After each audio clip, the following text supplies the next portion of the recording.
know why when I do this on my computer, it asks me where I want to record, but I guess it just automatically does it to the cloud when you are on your phone. It's safest to do it to the cloud, Yeah. Oh, yeah, what I found, definitely. I don't provided want to you're try to, otherwise it'll be like, oh, you're out of space. yeah, exactly. Oops. Stop talking. Whoopsie. Hey, yeah, exactly. So, Tyler, thank you so much. I'm really very impressed with your generosity that as you have succeeded, that you're taking time for people who are just getting started. And I'm very grateful for that. Well, thank you. I appreciate you reaching out and actually giving me the opportunity to begin with. The pleasure is all mine, believe me.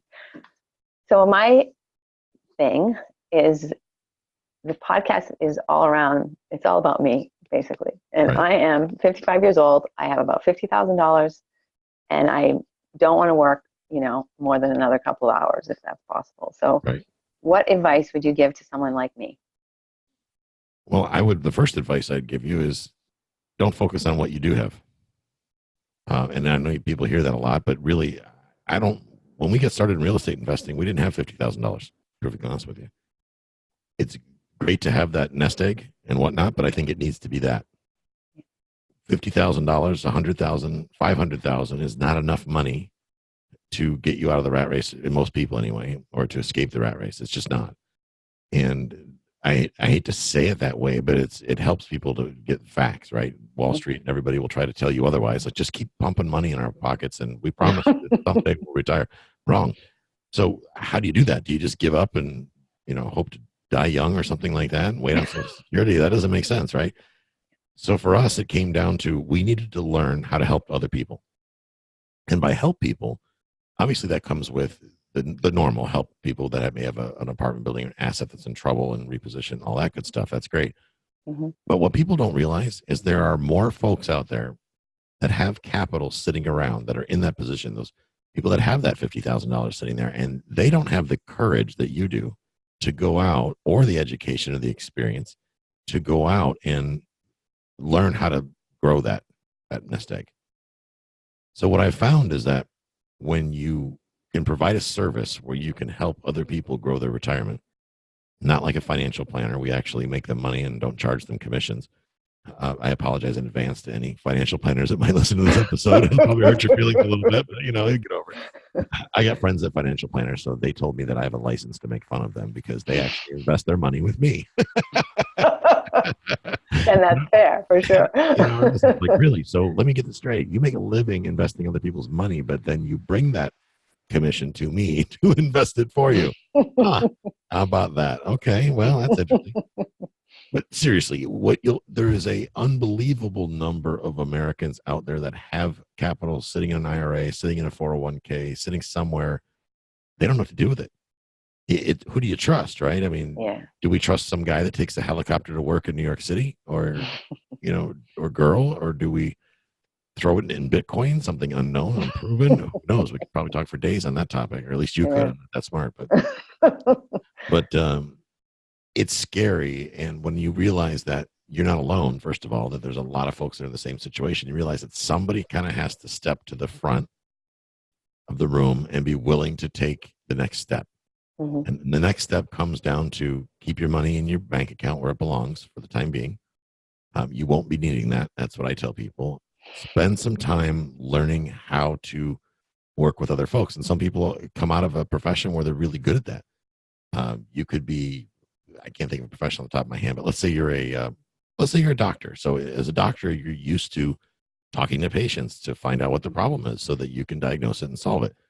Well, doctors generally do really, really well as capital raisers because they're good at asking questions that lead to solving problems. Mm-hmm.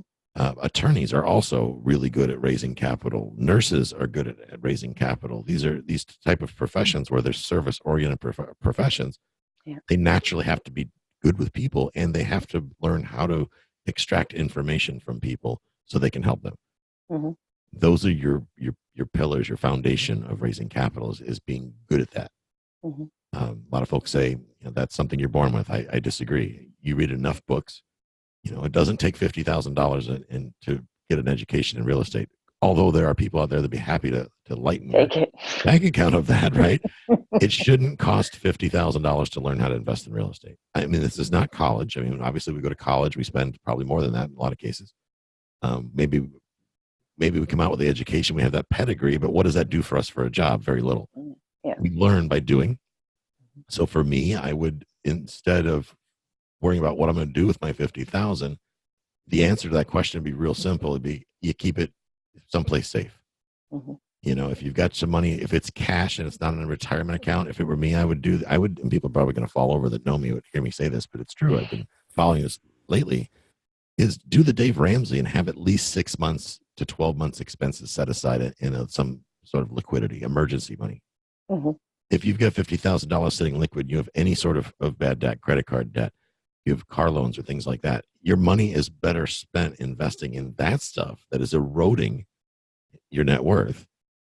Eliminate your debt if you've got $50,000 set aside. Live a debt-free existence. Mm-hmm. And the next question is, well, Tyler, how am I ever going to do real estate if I don't get into debt? Well, that's where the Kiyosaki mind of thinking comes in. We throw off the Dave Ramsey hat, we put on the Robert Kiyosaki hat. And Robert teaches us the difference between good debt and bad debt, right? Good debt puts money in our pocket, bad debt takes it out. Yep. So under that mindset, this is what my wife and I have done is we've eliminated all of our debt a couple of years back. We live a debt-free existence. We don't take on any bad debt at all. Mm-hmm. Now, when we structure opportunities, we don't invest our own capital because we've taken the time to learn how to find and negotiate great deals, right? How to find opportunity. Mm-hmm. We've learned how to work, where to find and how to negotiate with team members that help us, because we're certainly not the smartest people in the room. We don't ever want to be, because exactly. that's a dangerous place to be. So instead, we spend a lot of our time talking to other folks. I want to know who the best real estate attorney is in the Tampa Bay area and where I'm going to invest in. And the answer is Sean Yesner. That's who that guy is. So Sean is my lead attorney when it comes to all things real estate. I want to know who is the best title company, who is the best mortgage broker, who is the best bank related lender, what programs are out there, and who are the key people to help people that my tenants at some point maybe buy a home, right? I get all these different people together on my team, and that is how you build wealth, because when you're out there solving those problems, that's where your leads start to come from. Mm-hmm. As somebody that wants to invest in any capacity and be successful, other people first of all need to know what you're looking for. If you sit home and go, boy, I would just love to find a mobile home park that had a 20% cash on cash return and people would just give me money. Well, if you're the only one that knows that besides you and the cat or the dog, that's never going to happen, right? So one of the reasons why we started our podcast, my wife and I, the CashFlow Guys podcast, was for that reason, is to put the word out there that, hey, by the way, we buy multifamily apartment buildings that are ugly and nasty, and we make them pretty and profitable. And we do that with friends. Mm-hmm. If you have capital sitting still that you're looking to do something with, there's a chance that we may have an opportunity that would fit for you. To know more about that, mm-hmm. Let's get together, have a conversation, and see if there's any synergy. And if there's not, that's fine too. But all of our business really revolves around building those relationships so that we can attract the capital, attract the deals. And that is how we build our portfolio. Interesting. That's a little abstract probably from what a lot of folks would expect me to say. But I deal with a lot. I'll tell you honestly, Chris, I have a lot of students and folks that we mentor and coach that they come to us with this exact problem. And ironically, this is a pretty similar number, $50,000, $60,000, $70,000. We are taught as Americans that we're supposed to take our money and do something with it to make more money. Okay. That's great in theory. But everybody is limited by the amount of capital they have. Everybody. There's not a person out there on the planet, even Richard Branson has limitations. He's a billionaire, I believe. Jeff Bezos has limitations. He has to crowdsource his revenue to do what he has to do from other people. Richest man in America or in the world, Zuckerberg or whoever it may be, Bill Gates. They are limited. They don't choose to allow what they have to limit them. They instead harness other people. Right. And that's the key. That makes sense. So my question to you now is, when did you come to this realization? I mean, you've had a lot of different jobs, from policeman and fireman to Yeah. boat captain, and when did this all sort of congeal for you? Well, the story starts with, I used to flip houses. Hmm. I got my real estate license back in year 2000, almost 20 years ago. And my mom was a realtor, real estate broker. I worked with her early on and then broke out my own. And I thought that was a way to build wealth, which it turned out it's not. It's absolutely not. The next step for me was flipping houses, because I was thinking about piles of income and not streams of income. Right. It wasn't until I took a job working for the federal government. I was on a ship. Hmm. I was making great money, well into the six figures, because I found out as a government worker, you don't have to really be that good at anything. They'll just keep paying you. So if you're just a cut above good, you get paid really well. And I started making a lot of money, which was all fine and dandy, but the taxes were absolutely killing me on that. Yeah. I was giving away 30, 40% of my revenue, of my money, back to the government in the form of tax. So the turning point for us was, we looked at, we're never going to be able to get out of the rat race if we have to keep feeding this massive tax beast. Yeah. If we have to keep trading time for dollars, we have to figure out a way to replace ourselves in the earning equation. Right. Right. Because Jill and I are two people. We would need probably 10 people to earn what we do now passively. We would need another 8 people in our family, all earning what we earn, to generate the kind of revenue we do by owning apartments. Mm-hmm. And for that, it became clear that we had to look at, all right, well, how do we do this? How do we replace ourselves in the equation? And then we broke it. That's where we wound up getting to the point to where it's like, well, what are we good at? We're good at putting deals together. We're good at negotiating. We're good at helping people. And we also enjoy doing that. Mm-hmm. And what we lack is the capital to do the deals we want to do. Well, once we discovered that there's a whole bunch of people out there, and they simply needed to know that we existed. Mm-hmm.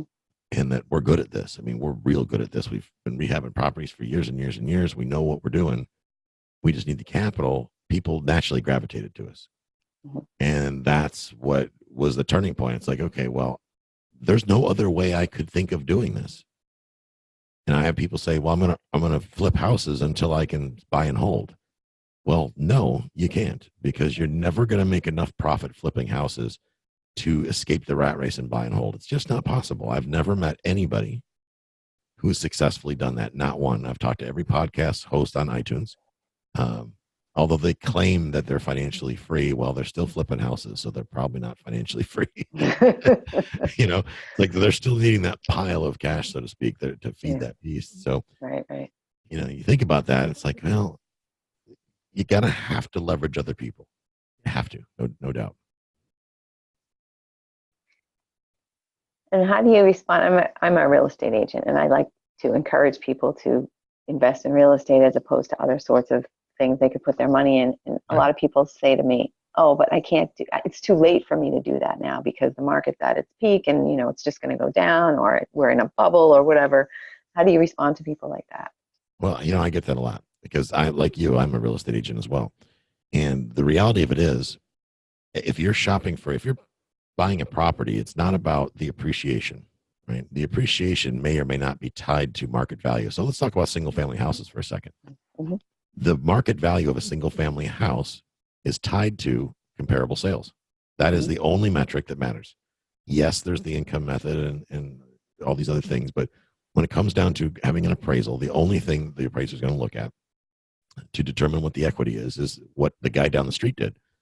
So if the guy down the street did a terrible job, or girl down the street, of owning their property, ran it in the ground and sold it for a song, you and I come in, we see those low sales. Unfortunately, they become a factor. Yeah. The appraisers also look at those same comparable sales, and those numbers become a factor. So essentially, if you're investing in single family homes, you have no control over the equity at all. You never will. It's just not possible. That said, it doesn't mean they're terrible cash flow investments. They're just, if you plan to see any appreciation, there's absolutely no guarantee that that'll be the case. And now we look at small multifamilies.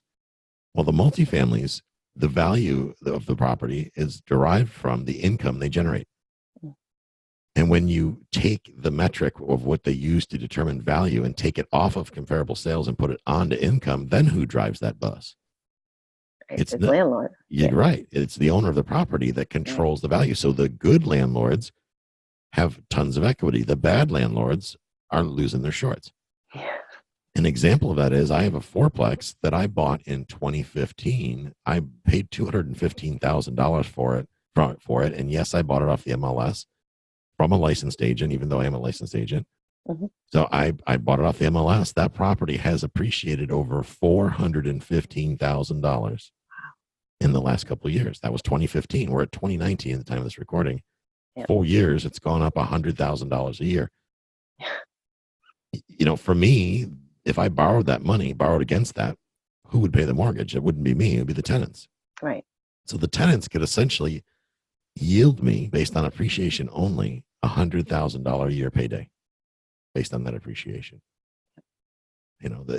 That's where the rubber really meets the road. And that's what people don't understand is when I buy a property, I don't care what ARV is or what the comps say or the appraisal. None of that matters to me. What matters to me is when I'm done paying all the bills, the mortgage, the repairs, the taxes, the insurance, all that good stuff, what's left over for Tyler? And then I compare that to how much do I have to put into the deal, whether it be my money or investors' money. How much cash do I have to infuse into this situation? And I don't count the bank's money. I just count what does Tyler have to put into this thing, right? Or how much capital? What's my cash on cash return? I look at that, and how can I do a better job than the last person that owned this? How can I add value? Yeah. And those problems are not real challenging to solve. It's kind of like, well, geez, maybe don't put a dumpster in a parking space. Don't try to make a ghetto property an A-class property. In that case, you've got a B or a C-class property. Maintain it well and understand who you're serving, right? Understand who your tenants are. Be a good manager. Yeah. And I truly believe, and people say, well, what about tenants, toilets, and termites?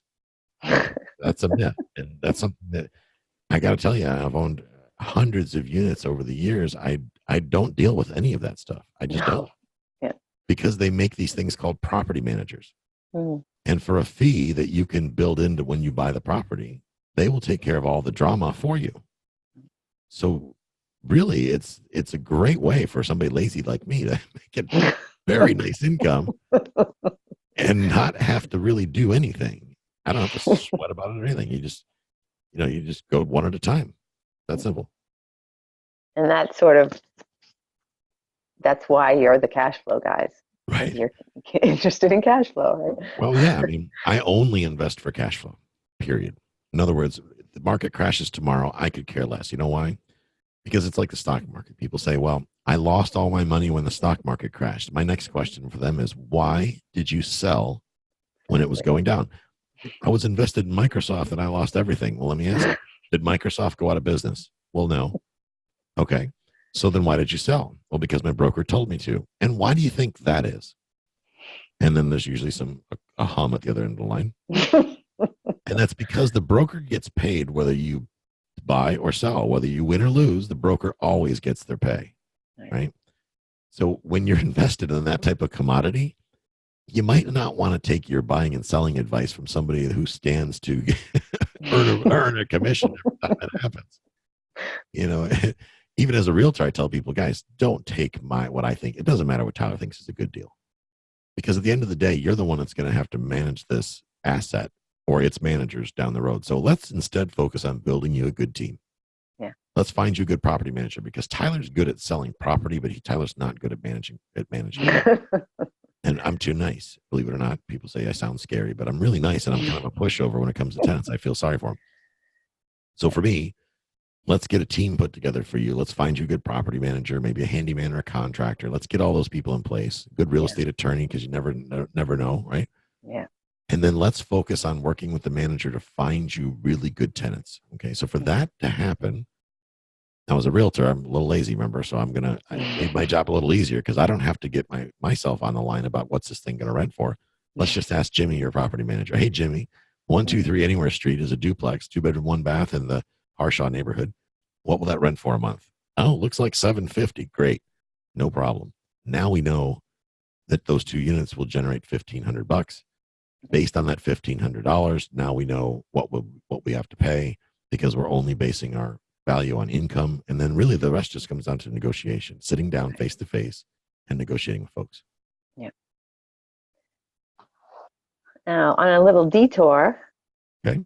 you've taken your success and you're bringing it on the road. Tell me about your upcoming trip. So coming up soon will be a new podcast and YouTube channel called the CashFlow Roadshow. And that's my wife, Jill, and I, because CashFlow guys initially there was two guys doing the thing, and we separated with one partner. But CashFlow guys has primarily been me on the microphone, although she's joined me in a couple episodes. But CashFlow Roadshow is going to be both of us, and we're going to be talking about not just real estate, because we do that already with the CashFlow guys podcast, but more importantly, we're going to talk about living your life now. Right? We're all in our late 40s, early 50s, probably listen to this show, mid 50s, and we're all trying to figure out, well, okay, we're here, and they tell us we're supposed to quit working in the next X amount of years, but how the hell do we do that? What? And then what? Right. Then what? So number one, what do we do with our free time? And number two, how are we going to pay for this? If we've got a little nest egg set aside, we know that we can't start chipping away at that right away. What's the next step? So the podcast and the YouTube channel are going to be documenting that process. Now, we were fortunate enough to, by a lot of hard work, escape the rat race. We did exactly what I just got done telling you guys. Yeah. We bought multifamily real estate using other people's money. We learned how to raise private capital and do all that.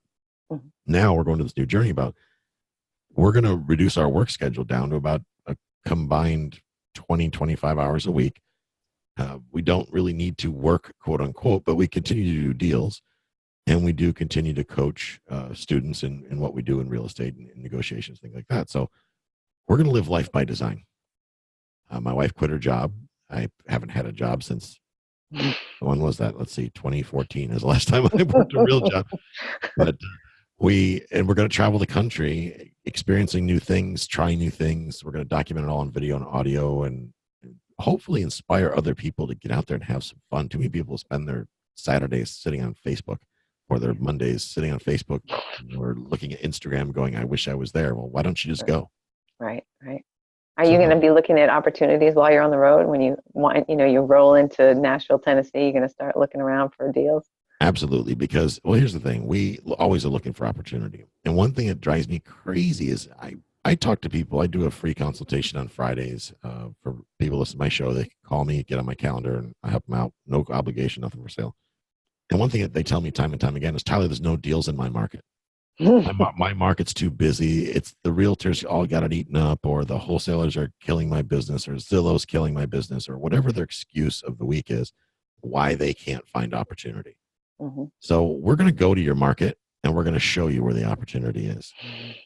And then if you want to join us, you can come in and do a deal or whatever. We'll get you rolling in the right direction. So that's the goal. We're going to help people get unstuck. It's really easy to sit on the sidelines and going, well, there's just no girls to dance with. Well, what about on the other side of the gym where all the girls are sitting on the bench over there? Why don't you get up and ask someone to dance? That's too scary. What if they say no, right? That's right. Like, there's no deals here. How many offers have you written? Oh, well, they wouldn't accept it. Why not? Well, because they're listed with a realtor. Why does that matter? It's for sale, isn't it? Absolutely. So we're going to have fun with it and help some people along the way. Sounds like a great time. Do you have a route kind of planned out? So right now we bought this they call it 1,000 Trails membership. Well, they should give me a sponsorship. I've been talking about them a lot lately. The 1,000 Trails membership is kind of like a prepaid RV park thing. So they have all these resorts all around the country, like along the edges of the country. Mm-hmm. And we basically prepaid our camping. So we can camp for free. We have an RV spot. We've got a big Class A motor coach, and we can park it and have water, sewer, and hook up and all that. Absolutely free. Well, it's not free, but we paid it's like $700 a year for dues, and that covers all of our fees. So everybody else is paying $1,000 a month to rent an apartment. We don't have to pay anything, and we can go to Yellowstone and park wherever we want and have electricity and internet and the whole 9 yards. So, hey, why not? That works. Yeah, it was a good investment, I think. Yeah, I've never heard of them before. They should give you a sponsorship. They should. Trust me. With the new CashFlow Roadshow, I'll be hitting up sponsors. Podcasting can get expensive. So what do you want people to know? I mean, what is the one, if you could say, well, like one thing to people who are, like you say, who are stuck, who are just like in analysis paralysis? I would venture to say that 95 to 98% of Americans that are in our age group are stuck and probably terrified, whether they're willing to admit it or not, about what are they going to do next. And I'm here to tell you this. My wife and I were able to escape the rat race in 11 months using none of our own money. Now, there is no stupid, silly secret to that. There's no extra super formula. What it came down to is immersion. We immersed ourselves in learning how to generate passive income. Mm-hmm. And that was the key. Now, you can go out with real estate courses and spend an absolute fortune getting into that, or you can focus on, skip the flipping the houses, skip the being a wholesaler, skip all that stuff. Don't try to get rich quick. It's just not going to happen. But what I need everybody to focus on is focus on your first $200 a month. Whatever you think you're going to do, leverage other people's resources, bring people together, and focus on your first $200 a month. Get to the point to where you've done whatever you've done. You've bought something or traded something, and you generated $200 consistent income every month. And then simply, when you want more, just repeat the process you just did. It's not as difficult as everybody wants it to be. You know, Tyler, I think you're right. Sorry. You know, I get a lot of that. Well, what about this? And what about that? And I'm scared and I'm whatever. I'm like, as compared to what? Ask yourself that. As compared to what? Do you want to be the person at the grocery store or the Walmart greeter when you're 75? I know I don't. I go to Walmart, frankly, to stay terrified. I go there every time I feel lazy. I just go to Walmart and I find the greeter and I look at him and go, "Not today, Tyler. Not today. It's not going to happen. You need to go out and buy another asset. Figure out a way to buy an asset." I think you're right that the first one is going to be the hardest, right? That's that first. Once you can do it, then you know you can do it. Once Absolutely. you got that $200 consistent income, you're like, oh, okay, well that was easy. And yeah. You got to decide that you want it, and you got to decide that you're willing to make sacrifices to get it. Because anybody that tells you that this is easy is lying. It's simple, but it's not easy. Right. It takes a lot of work. And no, you can't take weekends off. And you know, when you're off work at 5 o'clock, if you've got that employee mindset, then yes, you're going to have to depend on your government to support you. Good luck with that. Let me know how it works out. But if you're willing to give up your weekends, if you're willing to give up some of your evenings so you can read books and study and listen to podcasts, which is pretty much how I self-taught myself how to raise capital. Mm-hmm. If you're willing to make that time sacrifice now, it will pay off in the long run. Will it be an ungodly amount of work? Yes, it will. Will it be painful and scary? Absolutely, it will. There is no easy button short of putting in the work. You've got to put in the work. Yeah. When you put a deal together for folks, you just basically are staying in as a partner. Like, I'm the person doing the work and you're the person doing the money, and we're going to be in some level of partnership. It depends. We've got a couple different structures. Some folks, they want to just own it themselves. Mm-hmm. And in that case, I put on my realtor hat. And mm-hmm. I become their realtor. And what we will do for them, our buyers, is we will take our commission as a promissory note. We carry our commission. We put our commission in the deal. And a lot of realtors listening to this are probably going, have you lost your mind? But think about it. I'm in the game for cash flow. I'm always thinking of that. Where's that next $200? So if I come to you, Chris, and you're my buyer, and you say, and I say to you, hey, Chris, you know, my commission on this deal is 20 grand. How about I give you that 20 grand at the closing table to help you cover your closing costs and startups and all that. In exchange for that, you're going to give me a note and a mortgage. You're going to pay me 7% interest over the next 5 years, 10 years, whatever. Payments on that. And if you sell the property, then of course I get paid in full. But allow me to help you succeed in this investment by throwing my commission in the game. Buyers love it. So they become fiercely loyal because I actually help them fund their deals. Simply by giving them what I'm already entitled to. I love it because I'll tell you, Chris, I'm still getting paid on deals that I did 10 years ago. And now that builds up that stream of income, just keeps coming in time after time. And that gets comfortable. You know, imagine how it looks when you get 30, 40 of those checks coming in every month. You know, and Now you can predict, because it's all about predictable streams of income. Right. So there's lots of different ways you can skin that cat, so to speak, and that's just one of them. But that's one strategy I use that works very, very well. It's a value add type of situation, and it works real, real well for everybody involved. Brilliant. Yeah. Interesting. I like it. What should I have asked you that I didn't ask you? What big glaring hole is there in our interview today? Well, that's a tough one. See, I'm not a real critical person. I can be critical of me, but I'm not as critical as everybody else. I guess we talked about getting started, getting started the whole 9 yards, and really, oh boy, that's a real tough one. Very rarely am I stymied with a question. I guess that really it comes down to, I would like people to, what's the next step for somebody? Mm-hmm. I guess would be a question that could be asked, is what's the next step if somebody really is serious about this? And the answer to that is, if you're married, sit down and talk to your spouse, your significant other, and decide, number one, your why, where you begin, what you're willing to do. How many hours are you willing to donate to your business or invest in your business? Forget about how much money. Money doesn't matter. Money is just one of many pieces that are needed.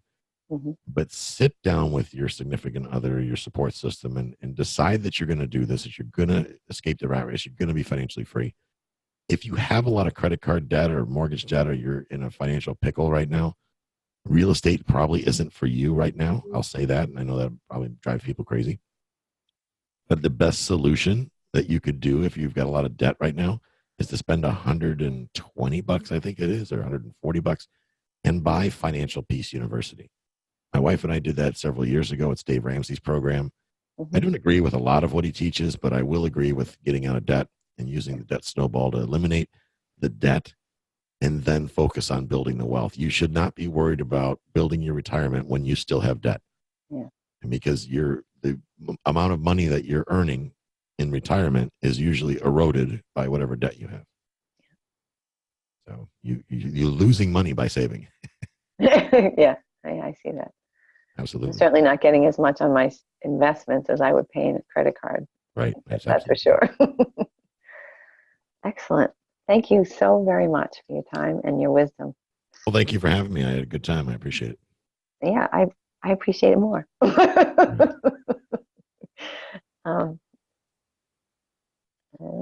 guess, is there anything else I should be doing? No. At this stage of the game. So do you edit your own, or how are you doing that? Hey, great question. You're my first interview. What do you suggest? I initially edited my own, so I learned what could be, to learn it, and how to do it. When I kind of figured out how I wanted the episodes to go, but for me, the biggest takeaway of editing it myself is it made me a better podcaster. Yeah. Because editing is a real pain in the butt.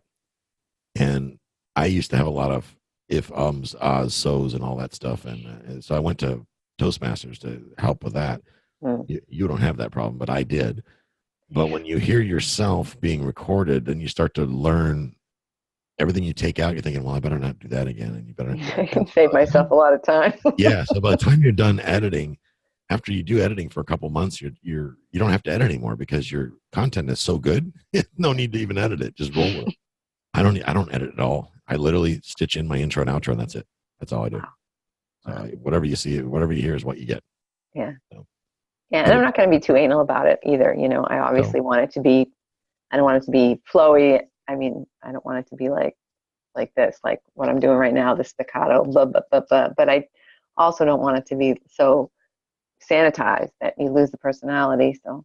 Right. Well, for me, when I first started, the best advice that somebody gave me, I think, was actually Chris Kermistos, and he had said, become the audience. People are there because they want to hear what you have to say. And, if you're interviewing somebody, think about all the stuff you would want to know if you were the audience. And you did a great job, by the way. But that always helped me because interviewing, I'm an ex-cop, so I tend to drill people. For me, that's what I know. It's like, just the facts, ma'am. I'll get the information out of you. But when I realized, I started thinking about, okay, I'm the audience. What would the audience want to know? That helped me a lot. And it helps me with my content. It's like, what questions would I have? What do I want to know? So I got selfish about my podcast, and it helped big time. So I'm like, well, I would also want to know this, this, and this. Because teacher Tyler's like, they don't need to know that because it doesn't matter. But at the end of the day, I'm there for them, not for me. Right. So I would give the extra information anyway, even though it really doesn't help them. And to some degree, it probably makes it harder for them. But I tell them that. But at least it's there. So when they go away, like the engineer brains that are listening to my show, when they walk away from my show, they're like, I got everything I needed. I'm good. Yeah. Yeah. Well, it helps people with their peace of mind. If there's some lingering thing, then that becomes part of your why I can't do this right now list, Exactly. Because, people have lots of excuses of why they can't do it. They're good at that. Right. Oh, God. I'm sure you hear them all. Oh, yes, I do. Yep. My dog is sick right now, so it's just not a good time for me to invest in real estate. Yeah. I actually had an interview. This lady that I really want to interview them. She's a younger girl and she's just killing it. Buying rentals. She's a single mom. She's in her early 30s and she's just killing it. I've been trying to get her on my show. She's nervous about it. She keeps some of these excuses. Last week it was, my dog is sick, and come on, really? I've had like famous people on my show, and I've never had to. And I have to beg you. Right? Come on. It's like not the dog that takes the heat, Right. I actually had to work for this one. I can get anybody on the show, but an average person like us, I got to work for it. It's like, good night. I know you're nervous, but enough already. Yeah. Interesting. Got a good time. If you need something, let me know. That's the cool thing about Podfest is once you get to know everybody, it's like we're all family. We all help each other out. So if you get stuck on the show. Yeah, it was a really great, love fest being down there. Yeah. I loved, everybody was so helpful and generous with their time. And that for me is a time, I block that 5 years out of my calendar because I don't ever want to miss it. I make sure that I've passed up conferences and business opportunities and all kinds of stuff because I just won't miss Podfest. It's not even an option. Not up for discussion. Well, who do you think is there somebody that you can think of that I should be interviewing? If you go to my website, let's see here, and up at the top, it says interviews.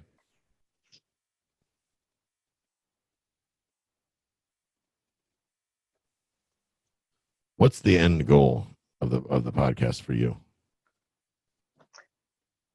Well, I say that I've made it all about me, but obviously at a certain point, I'm going to achieve my financial success, and I don't necessarily want to have to stop then. Right. So I guess it's going to be that. It's going to be just continuing to find ways for people to take that, whatever they have, and make more, or find a way that works for them to. So the name of the podcast is Get Your Fill, and Fill is financial independence and long life. Right. I can talk about any of those topics. But as far as the end goal for the actual, like what would be the last episode when I say, oh, okay, you guys are all set now, I'm leaving. Right. Yeah, I don't know. So what I ask myself is, what do I want somebody to come away from each episode with? Yep. And in this case, people have a lot of questions and they want to know everything. So when I'm going, what I did is I do just like you, and you said it's all about me. That's the way I did my show. It's like all the things I wanted to learn about. Yeah. I have a million questions. So I broke it down. Okay. And I did the one thing exercise. What's the one person that I can interview such that everybody else becomes unnecessary? Yep. So I wanted to learn about title. So I need to find a really good title guy that can talk on the show. So I can ask all my dumb questions and get all my answers, and off we go. And I did the same thing. That's why I have so many attorneys on my show, because I get free legal advice. I have attorneys lined up to come on my show. Like, please, can I be on your show? Like, Yeah. Let me think if I have any questions. Tax people, all that. That's how I've learned so much, is by getting people on the show and then asking them the questions that I want to know. Yeah. And then I'll throw in ones that I may already know, but I know the audience wants to know. And I do that by, I engage my audience a lot. Mm-hmm. Which you could do is like, hey, if you want to just get on the calendar and talk to me or whatever, help you figure stuff out. Or not a lot of people initially will take you up on it, which is fine, because when you do better, you'll have to figure out a way to mitigate that, which it gets overwhelming. But finding out what they like about the show and what they don't has been huge to help me build mine. So Yeah. Yeah. so there Do you you, have it. and you go about finding that because by sort of just chatting with them and asking them to call you and tell you stuff. Yeah. Let's go flat out. If you're stuck, you're having a bad day, you're trying to figure out how to get financially free, you want to take things to the next level, whatever. I don't have anything for sale on these calls. Pick up the phone, get on my calendar. Let's make it happen. Let's talk. I'll give you 15 minutes. And I get a lot of feedback, ton of feedback. People, what they're missing, what they want to learn. Yeah. You know, they call me and say, please invest my money because I'm scared to. Yeah. You know, I got an apartment building I don't like, or trailer park, or I get all kinds of stuff. It's crazy, Yeah. but it's great feedback. The power of the podcast. It has built my whole business. Right. Absolutely. I'm just writing down the part about the one person I can interview that would make everyone else unnecessary. It's not about star power or celebrity, I can tell you that. Because Yeah. what I have found is that my listeners like regular people they can relate with. I used to want Grant Cardone and Robert Kiyosaki on my podcast because I thought they were a big deal. Well, they're so big of a deal that nobody really cares. They're not. They can't identify with them. The average person can't identify with celebrity. Right. They like to stare at them from afar, and that's fine and dandy, and take their picture, but they can't identify with them. So the podcast will grow, but when people refer your show to other people, that means they've gotten value, not necessarily entertainment, but value. Right. Right. And with mine, they come away, and this is what they tell me, is that I always come away with an education, and you're always right. You're to the point. And we like the fact that you don't waste our time. You're right to the point. You give us the information, and then you kick us out. Yeah. That's my format. It works. And it's majority of my downloads, they come from referral. You know, more and more people just like, hey, you should listen to this. Yeah. Yeah. So be authentic, be yourself, have fun with it. Thank you. Have a fantastic time. When are you all leaving? May 1st is the target date. Mayday, Mayday. If I could talk my wife in and stop taking things apart on the RV. Well, I think I'm going to change the balances. Oh my God, really? They have great balances in Detroit. Let's go. Yeah, exactly. Come on. So, but thank you for having me. You need something. Thank you so much. It's fantastic. All right. Talk to you later. Take care. Bye-bye. Bye-bye.